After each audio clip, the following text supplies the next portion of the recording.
Now, India's Finance Minister Arun Jaitley is on an official visit to the United States. Jaitley is visiting the US to attend the annual meeting of the International Monetary Fund and the World Bank. Now, during his visit, he will also be meeting the CEOs of global MNCs and foreign investors. In his 3-day visit in Washington, Jaitley will also hold bilateral meetings with the US Commerce Secretary and participate in an interactive seminar organized by FICCI.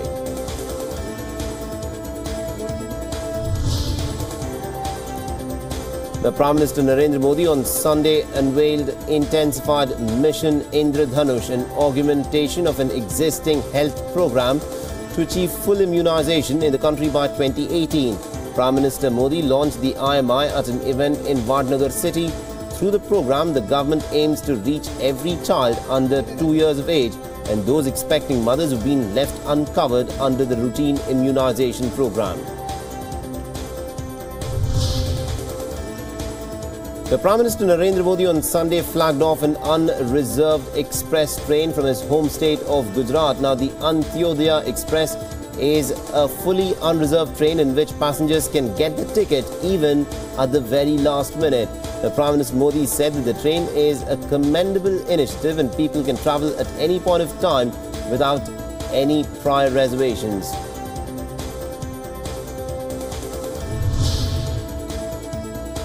The India's southern city of Hyderabad is reeling under waterlogging after heavy rains lashed the region last week. The slum areas of the city were bearing the brunt of the heavy downpour first on Monday and then again 5 days later. The area around the dwellings have become a hotbed for mosquitoes and waterborne diseases.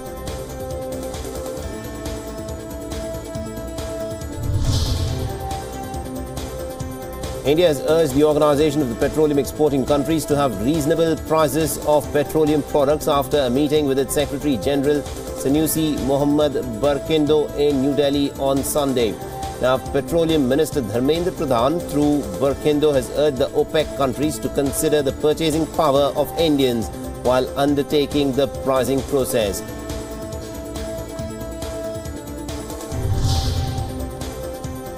At least 10 new cases of dengue have been detected in the Siliguri city in the past week, and according to local media reports, 7 people have died while over 800 others have tested positive for the tropical mosquito-borne disease in the city.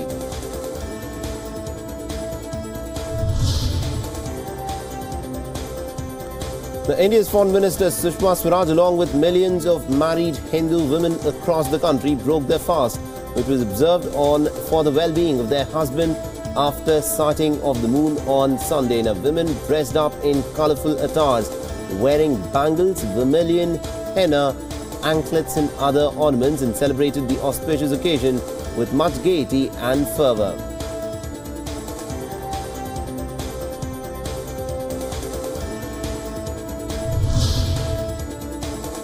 Well, to some international news now. In North Korean leader Kim Jong-un has promoted his sister Kim Yo-jong to the Politburo, the nation's top decision-making body. This bringing her closer to the centre of power and tightening the family's control of the regime.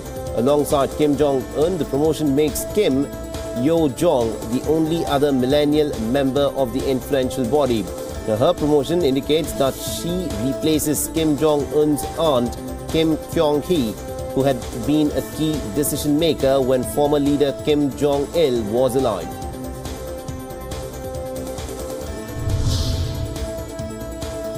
The Pakistan's National Accountability Bureau officials have arrested ousted Prime Minister Nawaz Sharif's son-in-law, Captain Safdar, from outside Islamabad airport. Meanwhile, Sharif's daughter and ruling PMLN leader Maryam Nawaz and her husband will appear before the court today in connection with the corruption charges filed against them in the Panama Papers scandal.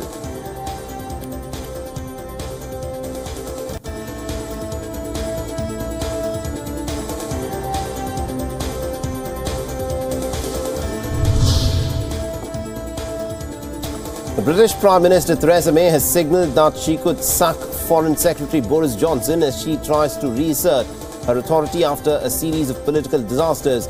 Now, in an interview, May has said that she's prepared to bring in new ministers to her cabinet and axe those who have caused her problems.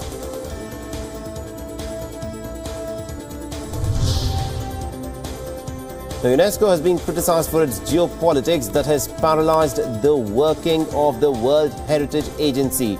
Now, the UN's cultural and education body heads is going to be replaced next week, and whoever wins the race will have a tough time restoring the relevance of the agency that's been hobbled by regional rivalries and lack of finances.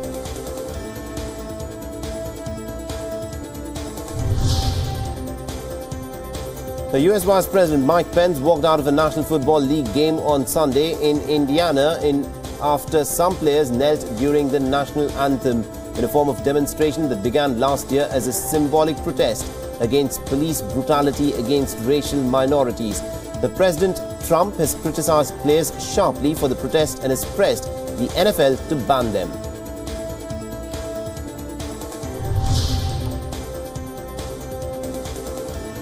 After Pence walked out of a National Football League game early on Sunday, San Francisco player Eric Reid has said that US Vice President Mike Pence was trying to confuse their protest message.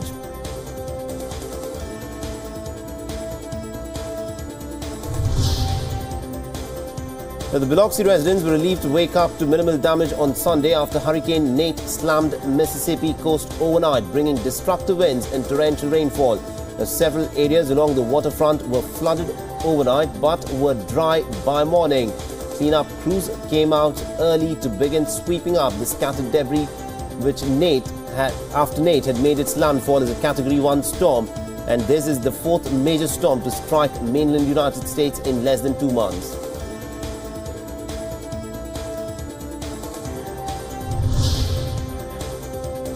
Now, hundreds of thousands of people called for unity of Spain on Sunday in the Catalan capital of Barcelona. This, as Spanish Prime Minister Mariano Rajoy said that he would not rule out using the constitutional powers to remove Catalonia's autonomous status if it claimed independence. The rally also drew people from all parts of Spain who descended on the Catalan capital to support Spain's unity.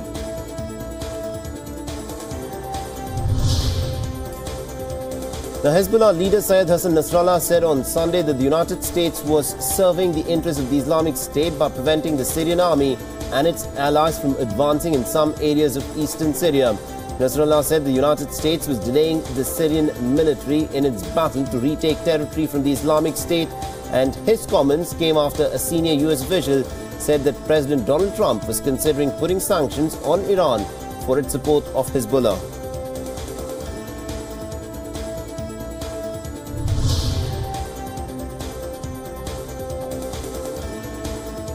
An aid group on Sunday said that malnutrition is widespread amongst the hundreds of thousands of Rohingya refugees in Bangladesh. The reports have also indicated that 90% of the Rohingyas who have fled the ethnic persecution in Myanmar are living on one meal per day.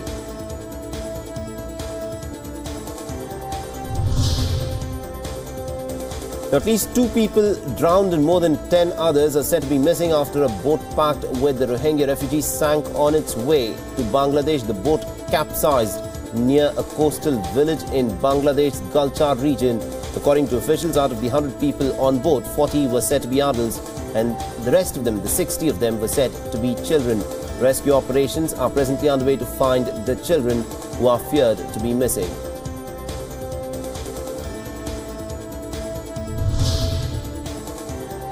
Now, Australia is in the midst of one of its worst flu seasons in recent history, with the infectious disease having killed hundreds of people.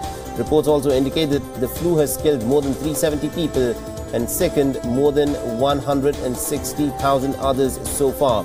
The health officials are blaming it on a mutant strain of influenza, which is thought to be responsible for more than 370 deaths.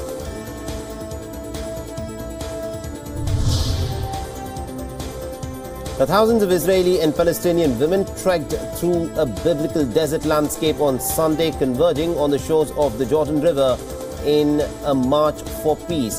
The women, many of them dressed in white, descended through the arid hills leading to the river, where they erected a peace tent. Some 5,000 women participated in the Sunday's march.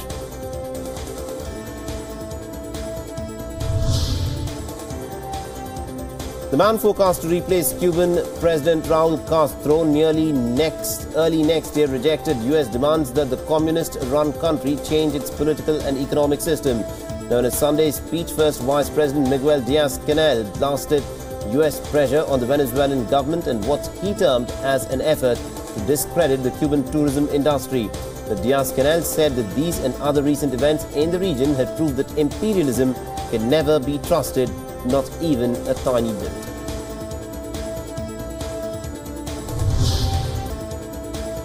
A man and a child were pulled up from under the rubble in Idlib on Sunday following an airstrike and said to be carried out by the Syrian regime targeting the city of Marat al-Numan. The Syrian jets were believed to have struck a marketplace in Marat al-Numan in Idlib on Sunday, killing at least 6 people.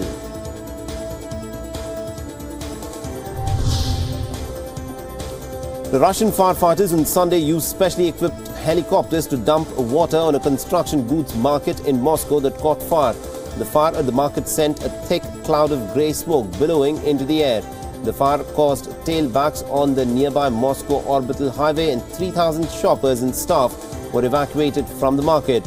There were no reports of any casualties in this incident.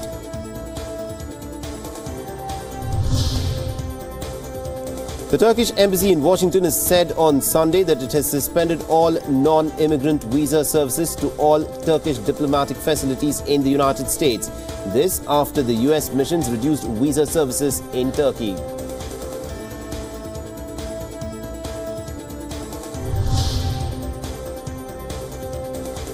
Thousands of North Koreans gathered at the Kim Il-sung Square on Sunday to mark the 20th anniversary of late leader Kim Jong-il's election as General Secretary of the Party Workers. An unverified video shows people attending an outdoor rally and dance celebrating the anniversary.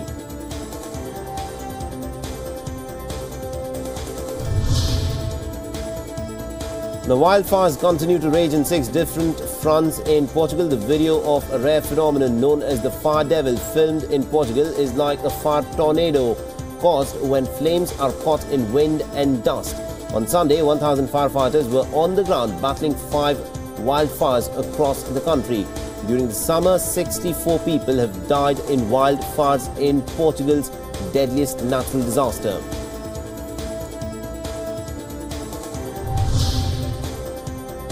Now, in the wake of the mass shooting in Las Vegas, authorities in Chicago enhanced security ahead of the annual Chicago Marathon, which took place on Sunday. A number of departments, including the local police department, fire department, and also the Office of Emergency Management and Communication, were all put on standby 1 or 2 days before the marathon began.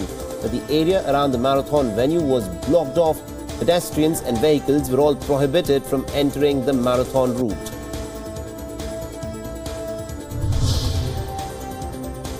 Thousands of people attended a traditional Jewish blessing at the Western Wall in Jerusalem on Sunday. This to celebrate the holiday of Sukkot, which is also known as the Feast of the Tabernacles. Now, the priestly blessing, called the Birkat Kohanim in Hebrew, draws crowds from across Israel and around the world and is held 3 times a year during the Jewish holidays of Sukkot, Passover and Shavuot.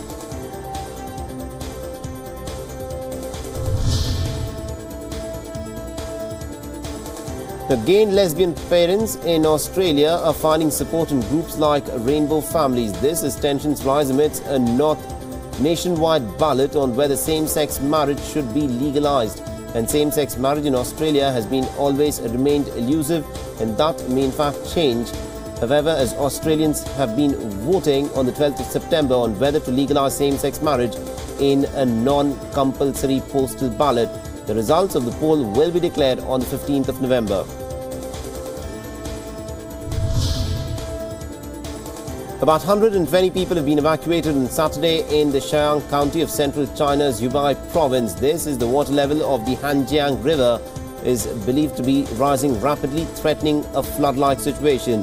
The rapid rise of the water levels of the Hanjiang River was caused by 3 rounds of heavy rains, with that in many places rising above the warning levels.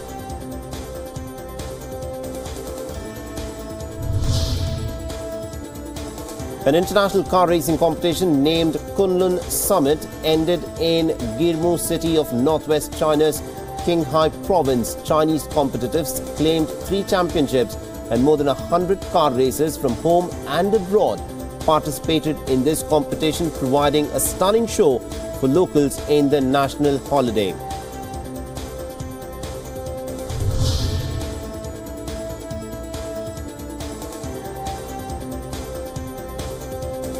The unique lantern exhibition lit up the city of Philadelphia in the state of Pennsylvania on Sunday, sharing childhood memories of Chinese artist Kai Guoqiang. That was a special exhibit to mark the centennial of a main artery in the heart of the city. There were 27 pedicabs strung with 1,000 lanterns, giving Philly's city lights some stiff competition.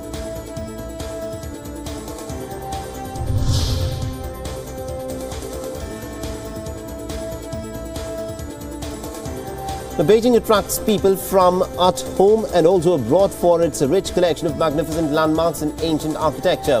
The Tiananmen Square is the first landmark which comes to visitors' minds when thinking about Beijing, and it is still steeped in the festival atmosphere on Sunday, the last day of the 8-day National Day and Mid-Autumn Festival holiday. Around 40,000 tourists watched the flag-raising ceremony on Sunday morning, and 4.7 million tourists visited the square during the holiday. Beijing is smoothly promoting construction of its suburban centre. A new international airport building of the new international airport is in well progress and 46 kilometers south of the city centre. The new airport will take pressure off the Beijing Capital International Airport in the northeastern suburbs, and this is expected to be open by 2019. It will also be able to handle up to 72 million passengers and 2 million tons of cargo each year by 2025.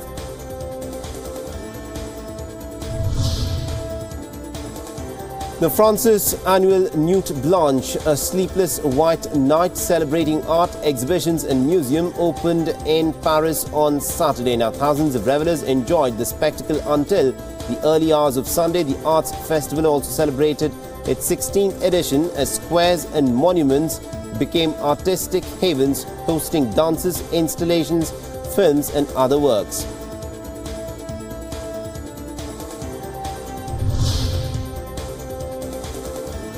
Now, Egypt's capital crackled with fireworks and blared with horns as the soccer-crazy country reached the World Cup for the first time in 28 years. Rare scenes of joy took hold of the city block, celebrating a 2-1 victory over Congo.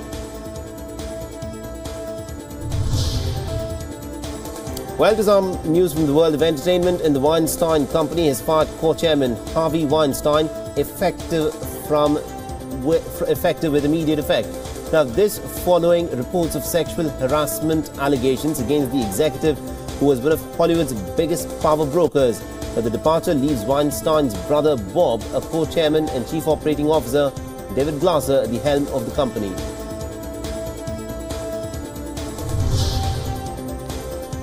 The American actor Jessica Williams joins the star cast with the much-anticipated sequel of British author J.K. Rowling's Fantastic Beasts and Where to Find Them. It also stars Oscar-winning actor Eddie Redmayne in the lead role. The sequel, directed by David Yates, is slated to release on the 16th of November next year. The Oscar-nominated actor James Wood announces retirement from Hollywood at the age of 70.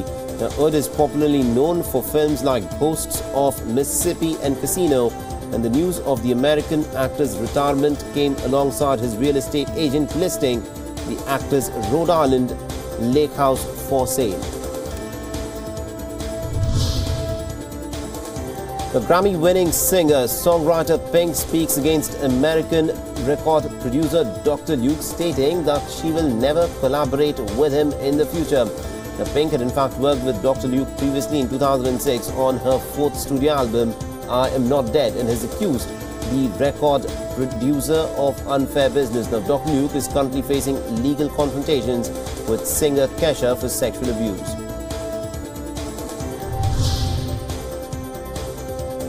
The Bollywood actor Ajay Devgan is to produce the Hindi remake of 2014's National Award-winning Tamil film Jigaratanda. Now, the project will be helmed by Indian filmmaker Nishikant Kamath and will star Indian actors Farhan Akhtar and Sanjay Dutt in lead roles.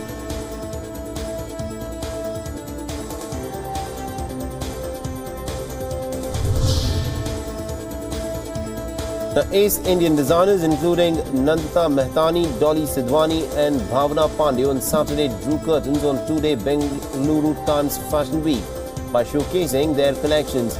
Mehtani and Sidhwani showcased their Autumn-Winter 2017 collection at the debut edition of the Fashion Week. The Bollywood actress Shruti Hassan also turned the muse for Sidhwani, and designer Bhavna Pandey with Bollywood diva Sridevi in tow showcased her collection.